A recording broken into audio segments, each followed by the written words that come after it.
Hello, bonjour. Aujourd'hui, on va parler de Jennifer Coolidge. Donc, si vous ne connaissez pas qui est Jennifer Coolidge, c'est une actrice américaine qui a été une des stars du film, la série de films American Pie. Donc, il faut que vous soyez un enfant des années 90 pour vous souvenir de quel film il s'agit. Mais c'était quelque chose qui était énorme vers la fin des années 90, années 2000, début des années 2000. Elle a joué la maman de Stiflers. Elle était représentée comme une femme cougar dont rêvaient les jeunes adolescents et qui finissait par avoir une relation, je crois, avec un des amis de son fils. Et apparemment, ça a eu un impact, ce rôle-là a eu un impact incroyable sur sa vie.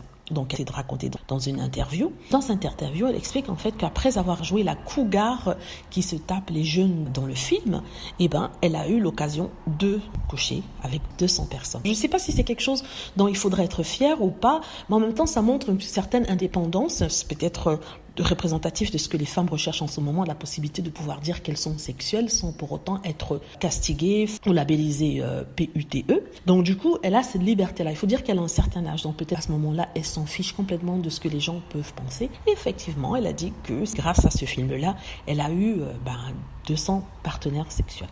Donc, elle le dit comme ça assez facilement parce que, comme je l'ai dit, elle s'en fiche. En même temps, 200 partenaires, c'est quand même beaucoup, pas dans le sens où c'est beaucoup en général, mais je dis que c'est beaucoup dans le cercle dans lequel elle évolue. Est-ce que quand elle sortait avec ces personnes-là, elle les prenait comme ça au hasard ou alors c'était des acteurs, des personnes qui étaient dans le show business? Je dis ça parce que on a tendance à sortir avec les personnes qui sont dans notre entourage. Par exemple, si vous êtes avocat, vous allez sortir avec des avocats, vous êtes étudiant, vous aurez un petit copain étudiant.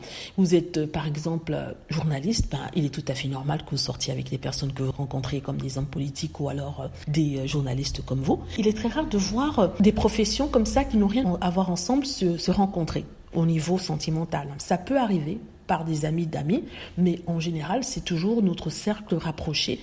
Voilà, donc ça c'était une question que je me posais, mais bon, en tout cas, on est content pour elle, ça a pu lui permettre d'avoir autant de partenaires. Ça veut dire que peut-être sans ce film-là, elle n'aurait pas eu autant, c'est ce qu'elle dit. Mais est-ce que ça voudra dire que ce film l'a décoincée ou alors ça lui a ouvert des opportunités qu'elle n'avait pas auparavant? C'est vraiment ridicule ce que je dis, mais cette interview, cette phrase de 100 personnes m'a bien fait rigoler.